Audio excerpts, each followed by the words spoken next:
नमस्कार विद्यार्थी मित्रों, ज्ञानपथ विद्यालय आपનું હાર્દિક સ્વાગત છે। ધોરણ 11 વિષય વાણિજ્ય વ્યવસ્થા અને સંચાલન, જેને આપણે શું કહીશું બીએ। ગયા વિડિયોની અંદર આપણે ચેપ્ટર નંબર 2 ધંધાકીય સેવાઓ 1 માં વિમાનનો અર્થ અને તેના સિદ્ધાંતો વિશે અભ્યાસ કરેલો। આજના વિડિયોની અંદર આપણે વિમાનના અલગ-અલગ પ્રકારો વિશે અભ્યાસ કરવાનો છે। એકદમ સામાન્ય પ્રકાર છે, કઈ ઝંઝટ નથી, કઈ અઘરા પડે એવા છે નહીં, ખૂબ જ સામાન્ય એવા પ્રકાર છે વિમાનના અલગ-અલગ પ્રકારો। તો મુખ્યત્વે બે પ્રકાર છે, જીવન વીમા અને સામાન્ય વીમા। જીવન વીમા અને સામાન્ય વીમા। જીવન વીમાની અંદર બે પ્રકાર પડે છે, જિંદગીનો વીમો અને હયાતીનો વીમો। બંને વચ્ચે માત્ર થોડો તફાવત છે, આપણે વિગતવાર જોઈએ એટલે સમજી જઈશું। સામાન્ય વીમાની અંદર ત્રણ પ્રકાર, માલની હેરફેરનો વીમો, આગનો વીમો અને અન્ય વીમો। સામાન્ય વીમાની અંદર ત્રણ પ્રકાર, માલની હેરફેરનો વીમો, આગનો વીમો અને અન્ય વીમો। માલની હેરફેરની અંદર તો કે વાહન વ્યવહારના ત્રણ પ્રકાર છે, દરિયાઈ વીમો, હવાઈ વીમો અને માર્ગ વીમો, જેની અંદર રેલવે અને રસ્તા બંનેનો સમાવેશ થઈ જાય છે। આગનો વીમો કે પર્ટિક્યુલર નક્કી કરેલું હોય કે આગથી નુકસાન થાય તો આર્થિક નુકસાનની ભરપાઈ વીમા કંપની કરી આપશે। અન્ય વીમાની અંદર તો કે અન્ય હાલના સમયમાં, આધુનિક સમયમાં ઘણા બધા પ્રકારના અલગ-અલગ વીમાઓ આવી ગયા છે, તેના વિશે આપણે અભ્યાસ કરવાનો છે। સૌપ્રથમ તો જીવન વીમો, તો કે વ્યક્તિનું જીવન છે એ નક્કી નથી, કેવું છે, અનિશ્ચિત છે, ભવિષ્ય કોઈ જોયું નથી। આવનારા સમયમાં તેની સાથે શું થાય શું ન થાય તે નક્કી કરી શકાતું નથી, પરંતુ તેના પછીના જે વારસદાર છે તેમને આર્થિક રક્ષણ મળે એટલા માટે શું કરવામાં આવે છે, જીવન વીમો લેવામાં આવે છે। એમાં બે પ્રકાર છે, જિંદગીનો વીમો અને હયાતીનો વીમો। જિંદગીના વીમાની અંદર વ્યક્તિ છે એ પ્રીમિયમ આજીવન ભરે છે, અને તો કે પોતાનું જે મૃત્યુ થાય તેના કાયદેસરના વારસદારને વીમાની રકમ મળી જાય છે। આમ તો વ્યક્તિનું જીવન અમૂલ્ય છે, પરંતુ વીમો લેનાર પોતાની જિંદગીની કિંમત નક્કી કરે છે, એટલે કે વીમો કેટલાનો ઉતરાવે નક્કી કરે છે। બીજું તો કે પ્રીમિયમ કેટલું અને કેવી રીતે ભરી શકશે તેને આધારે જિંદગીનો વીમો લે છે।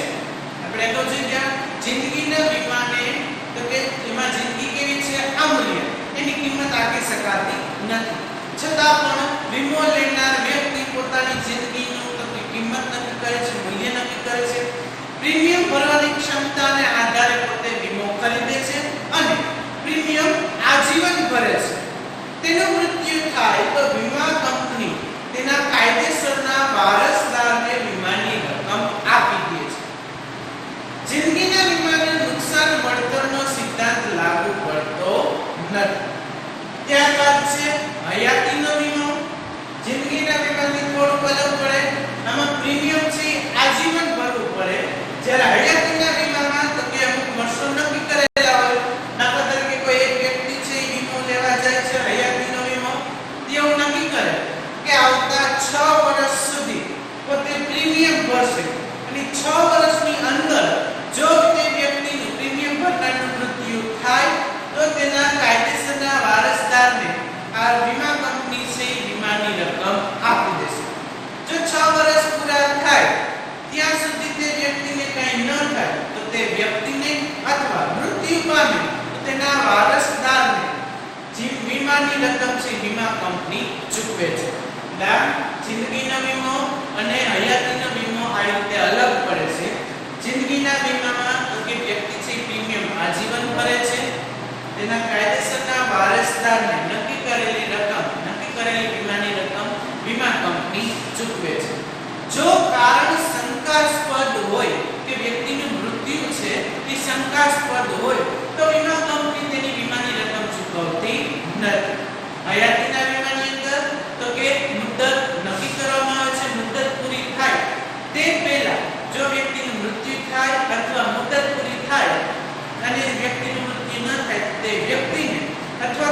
વારસદારને જે તે વીમાની રકમ મળી જાય છે.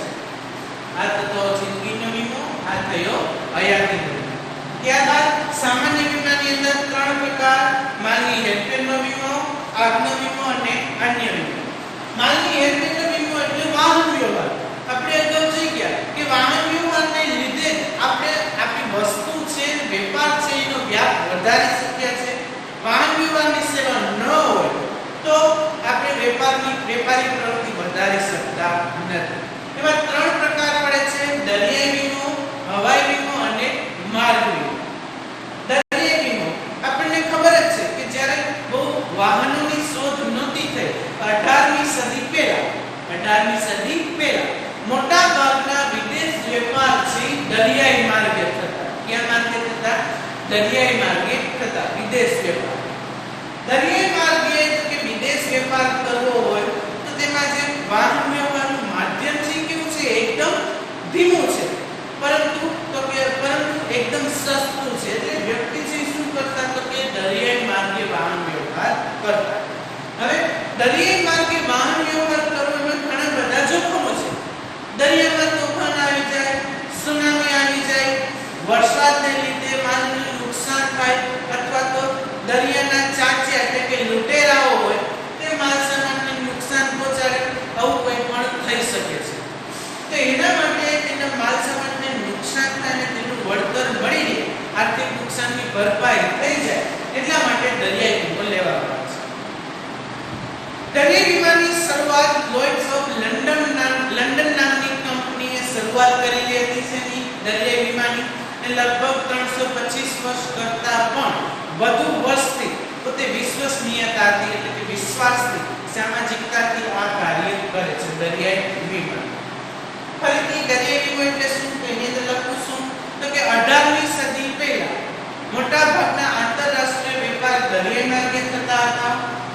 તેના નુકસાનની વળતર મળી રહે તો તેના નુકસાનને પહોંચી વળવા માટે દરિયાઈ વીમો લેવામાં આવે છે.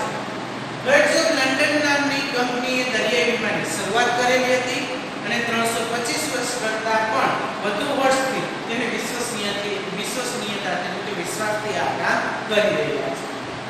ત્યારબાદ છે હવાઈ વીમો, વાહન વ્યવહારનો બીજો પ્રકાર. હવાઈ વીમો કે અત્યંત ઝડપી પરંતુ ખૂબ જ મોંઘું. હવાઈ માધ્યમ દ્વારા, હવાઈ વાહન વ્યવહાર દ્વારા પણ વસ્તુ છે એ ઝડપથી એક જગ્યાએથી બીજી જગ્યાએ પહોંચાડી શકે છે. 19મી સદી પૂરી થતા હવાઈ માર્ગે પણ માલ સામાનની હેરફેર થવા માંડી. તેમાં પણ માલને નુકસાન થાય તો તેને પહોંચી વળવા માટે હવાઈ વીમો લેવામાં આવે છે.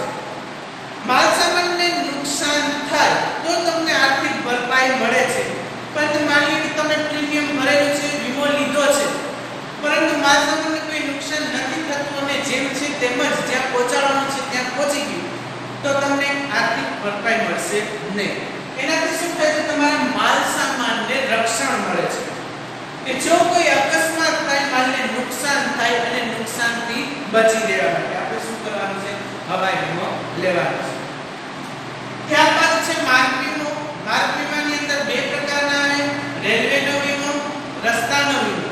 આપણને ખબર છે રેલવે દ્વારા પણ ખૂબ જ મોટા જથ્થામાં માલ સામાનની હેરફેર થાય છે, વ્યક્તિઓની હેરફેર થાય છે, અને રસ્તા દ્વારા પણ શું થાય છે? હેરફેર થાય છે.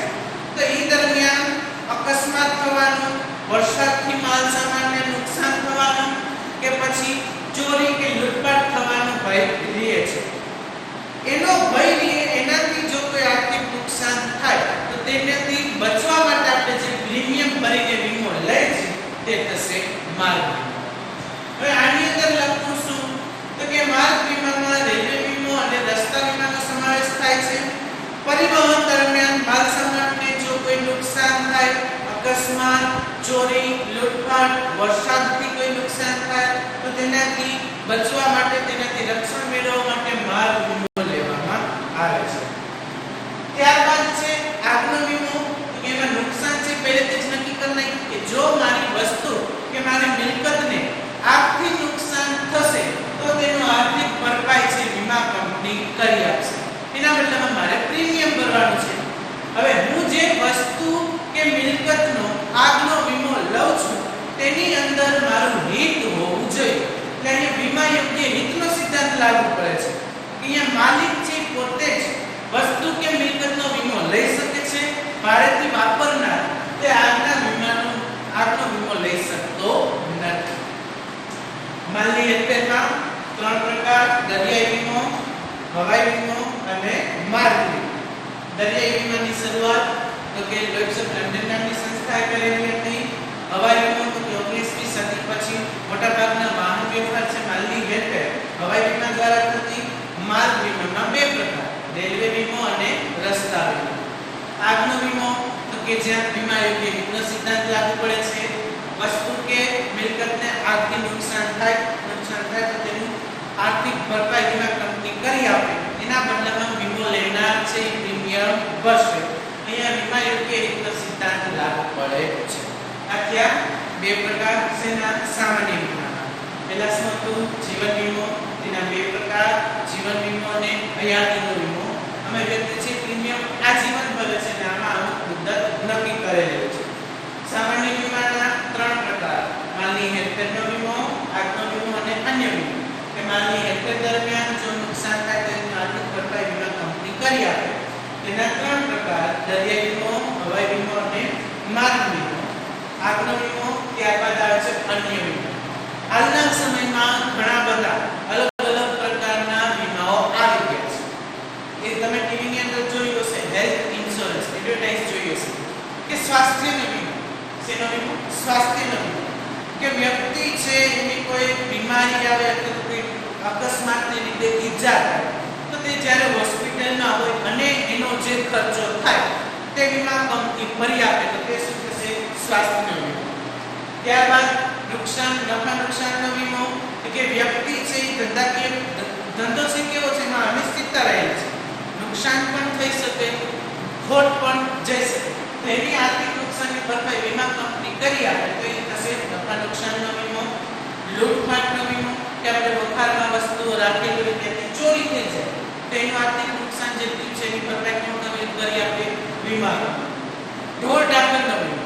કે જે વ્યક્તિ પશુપાલનના ઉદ્યોગ સાથે જોડાયેલા છે એ ઢોર છે તે તેના માટે મિલકત કહેવાય. એને કોઈ નુકસાન થાય તો એનું આર્થિક નુકસાનની ભરપાઈ કોણ કરી આપે? વીમા કંપની. એ થશે ઢોર ઢાંખરનો વીમો. ત્યારબાદ છે ત્રાહિત પક્ષકાર કે થર્ડ પાર્ટીનો વીમો. કે ત્રાહિત પક્ષકાર દ્વારા ધંધાકીય એકમને કોઈ નુકસાન ન થાય, કોઈ છેતરપિંડી કરે, રકમ છે જપ્ત કરીને જતો રહે, એનાથી કોઈ નુકસાન થાય તો તેનો આર્થિક ભરપાઈ કરી આપવા માટે એ વીમો લાવવાનો. ત્યારબાદ અન્ય ઘણા બધા પ્રકારના છે તો કે કોઈ વાસળી વગરના વ્યક્તિ છે પોતાના આંગળીનો વીમો લે કેમ કે તેને તેમાંથી આજીવન રોજીરોટી છે તેની આંગળીને નુકસાન થાય તો તેનું આર્થિક નુકસાનની ભરપાઈ કોણ કરી આપે? વીમા કંપની. કોઈ સિંગર છે, ગાયક કલાકાર છે તો તે પોતાના ગળાનો વીમો લે. આમ ઘણા બધા પ્રકારના અલગ વીમાઓ છે તે હાલમાં ઉપલબ્ધ છે કે જેના આર્થિક નુકસાનની ભરપાઈ છે વીમા કંપની કરી આપે છે. પણ વીમો લેનાર વીમો જે બાબત માટે લે છે તેનામાં અથવા તો તેમાં વીમો લેનારનું આર્થિક હિત હોવું જોઈએ. આ હતા વીમાના પ્રકાર મુખ્યત્વે બે: જીવન વીમો અને સામાન્ય વીમો. જીવન વીમાની અંદર બે પ્રકાર: જિંદગીનો વીમો, હયાતીનો વીમો. સામાન્ય વીમાની અંદર ત્રણ પ્રકાર: માલની હેરફેરનો વીમો, આગનો વીમો અને અન્ય વીમો. માલની હેરફેરના વીમાની અંદર ત્રણ પ્રકાર: દરિયાઈ વીમો, હવાઈ વીમો અને માર્ગ વીમો. જો દરિયાઈ માર્ગ છે એ ખૂબ જ જૂનો અને સર્વવ્યાપી છે કે દરેક દેશની અંદર આંતરરાષ્ટ્રીય વેપારથી મોટે ભાગે દરિયાઈ માર્ગે થાય છે જે પહેલેથી થતા આવે છે. આગનો વીમો, અન્ય વીમા જેની અંદર નફા નુકસાનનો વીમો, સ્વાસ્થ્ય વીમો, લૂંટફાટનો વીમો, ઢોર ઢાંખરનો વીમો, ત્રાહિત પક્ષકારનો વીમો. ત્યારબાદ રમતગમતનો વીમો. હવે એની અંદર શું હોય તો કે માની લો કે તમે કોઈ રમતગમતની ટીમને સ્પોન્સર કરો છો, તમે એમાં નાણાં રોકો છો, જો એ ટીમ છે જીતશે તો તમને તમારા જે રોકેલા છે નાણાં તમને એનું વળતર સ્વરૂપે પાછા મળે છે. અને માની કે ટીમ હારી જાય છે તો કે ટીમ હારે છે તો તમને નુકસાન થશે. એ નુકસાનથી બચવા માટે શું કરવાનું છે તો વીમો લેવાનો છે તો એ થશે રમતગમતનો વીમો. આમ ઘણા બધા અલગ પ્રકારના અન્ય વીમા વિશે આપણે અભ્યાસ કરીએ. હવે પછીના વીમાની અંદર આપણે વીમાનું ખાનગીકરણ અને ગીરડા વિશે અભ્યાસ કરશું. હવે પછીના વિડિયો અમરની અંદર વિમાનના પ્રકારો છે વિગતવાર લખીને પાકા કરવાના રહેશે. હવે પછીના વિડિયોમાં ધંધાકીય સેવાઓ 1 ની અંદર આપણે વિમાનનો ખાનગી